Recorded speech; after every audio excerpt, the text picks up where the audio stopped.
Sa gitna naman po ng pagkabahala ng Department of Health sa patuloy na pagtaas ng teenage pregnancy at pagsipa ng populasyon sa bansa, hinikayat po ng Commission on Population Development ang Senado na isabatas na ang panukalang makatutulong para makontrol ang maagang pagbubuntis ng kabataan.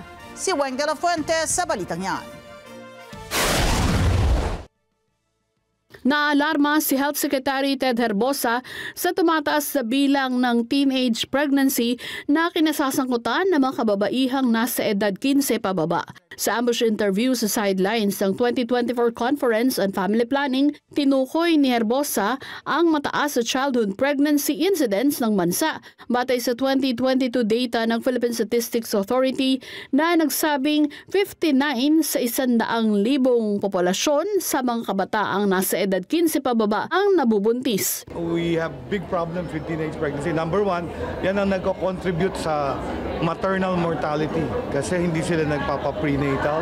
Sila ang high risk for what we call eclampsia and pre-eclampsia and hemorrhage at childbirth. So kung ma-control natin yan, we will actually be able to decrease maternal mortality. Sa kasagsagan ng COVID-19 pandemic noong 2020 na itala lamang sa 39.39 per 100,000 ang teenage pregnancy at tumaas ito sa 44.06 noong 2021 at 59.34 noong 2022. Pangunahing tinukoy ni Herbosa na dahilan ng unplanned pregnancy ng mga kabataan ang internet.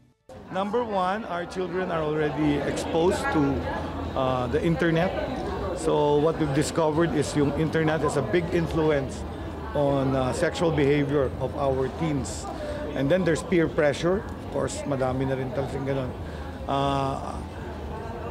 Then the socioeconomic classes. Many in the lower socioeconomic class, ang gusto ng iba makapag-asawa, makatakas sa poverty ng kanilang family.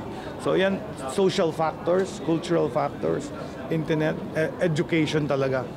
Dahil sa tumataas sa bilang ng populasyon ng bansa, hinikayat ng Commission on Population and Development ang Senado na iprioridad ang pagpapasa ng Adolescent Pregnancy Prevention Act at pagtatatag ng social protection for adolescent parents.